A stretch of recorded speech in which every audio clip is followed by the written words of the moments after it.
Hello everyone, my name's GM Lady Jane and this is my channel. Today we're in the Cozy Florist. Okay, the Floral Inlay event has started, and to give you a couple of pointers just in case you need any of them if you're new to this game or anything like that, here's how you do it. You go in and you make a vase, right? A lot of people like to start with the lower vases because the flowers are really easy to grow in bulk. You can get a lot of those really quickly. I don't worry about that as much. I will when I start running out of flowers, which happens a lot, especially after like the Bloom Gala event and some of the other ones that are really flower heavy. And I was selling as many flowers as I could and other things like that. I was starting to run low on flowers, but I just went through all of my vases and I looked into I'll remember this combo so we can come back to it. So I'll show you what I did. I went into a vase and I would look and see if I had anything that was like over 1,000 flowers, right? Because I've got tons of those. You can see. It's just I've got to find the right combination, right? The right section of flowers that I have thousands. So there's one that's pretty good.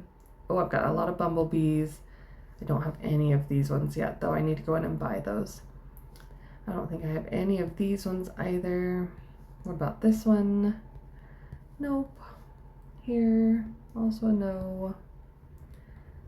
Here, nope.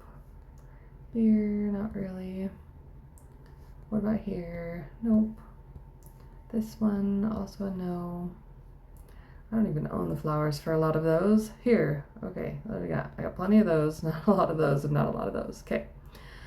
So I remember I was here, so I can see I've got 3,000 of that one, 1,000 of that one, and over 1,000 of that one. So I know I can make a lot of flower bases together here. So I'm going to go down and I'm going to click on my number instead of clicking on the plus or minus, and I'm going to give it a good chunk, right? Like 1,000-ish should be good. It'll leave me a little low on those blue cornflowers, but guild competition just started, so that'll be one I'll use a ton. So I'm going to craft all of those, right? Confirm, thank you. I'm going to close out. I collected my little thing here. I just filled my vases, right? And you can see that each vase has a little timer based on how many of them I put in, right? So this little guy, yep, that's done. There was only one in that stack, so I can collect those now, and it opens up space for these. So you'll get to see 12 is the max you can put into each slot, right? And for that max, it's 48 minutes of time before that whole vase section is emptied again by the buyers, right? Quote unquote buyers. And then I'm going to go ahead and fill my whole stand. Now that I've set a 48-minute amount, I will go out of my game and set a timer on my phone for 48 minutes, right? I learned this from one of my old guildies who I adore. You go out, you set a timer for 48 minutes, and then you come back in and you go ahead and you collect and you refill. That's how you get through this floral inlay, right? That is how you fill all of these slots, is the whole time that you're awake, as much as you possibly can, between work and life. If you're going to grind out to get that flower, you go ahead and you set yourself timers. So those timers remind you to come back in and refill your flower stands. Even if you're only on for like 10 seconds at a chunk, you go in, you collect your gold, you restock your flower stands, you move on. If you notice you're starting to get low on flowers, then you start putting out those like rose ones, right? Hopefully you've upgraded your rose flower. Hold on, let's go in here. My very first flower that I've ever gotten, let's see, the red rose, I have mine at level 12. So mine is going to give me 4 harvests every 42 seconds. I get another harvest, right? So I know that those flowers are going to kick through pretty fast. And the ones that are tied with that one in the vase also go really fast, right? Like a minute or two. So I know I'm going to get a ton of those flowers if I grind them, if I really want to. It's really easy to do between your guild competition quests, between anything else that you're working on. That way you can have lots and lots of vases ready and made waiting to go on your little stands here.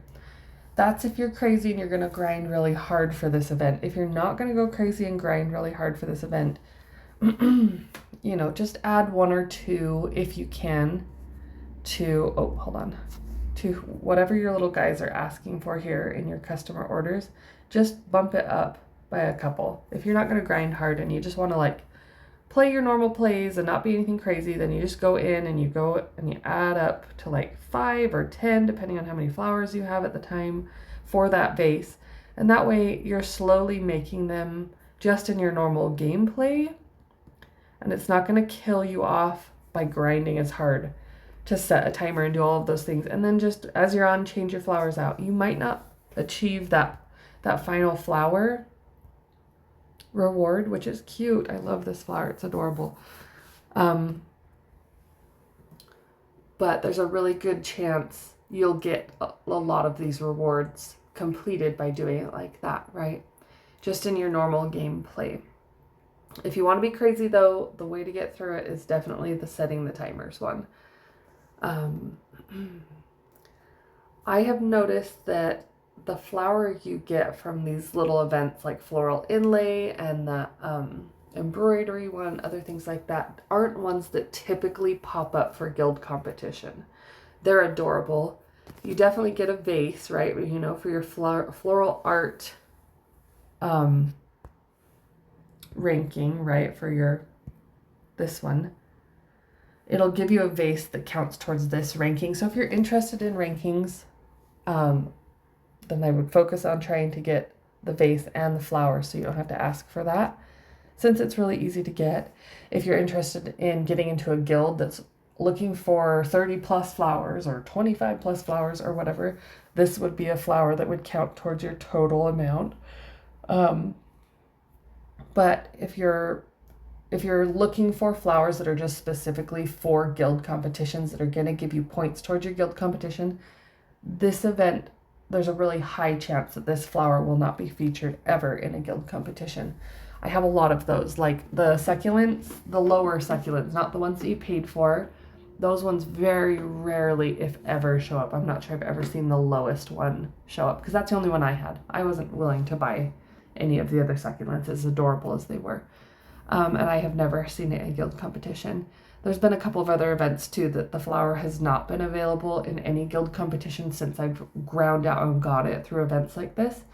But that being said, this event is really good for getting flower market tickets. If you're trying your hardest to grind out for that silver cicade, then do this event heavy, right? Grind through this event like you grind through your little customer orders, and make sure that you're redeeming for those flower market tickets.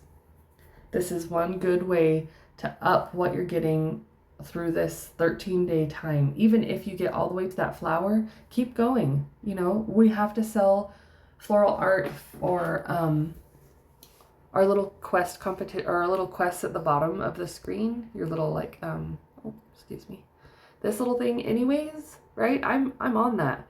You might as well take the time to get your stuff sold. It brings in money. It's not great money, it's a little bit of money, not nearly as much as you'll get from guild competition, but selling that and getting your flower market tickets from this event is a really good way to up your speed on getting whatever flower it is you're looking for your flower market event or flower market flowers. Yeah, I hope this helps, and I will see you next time.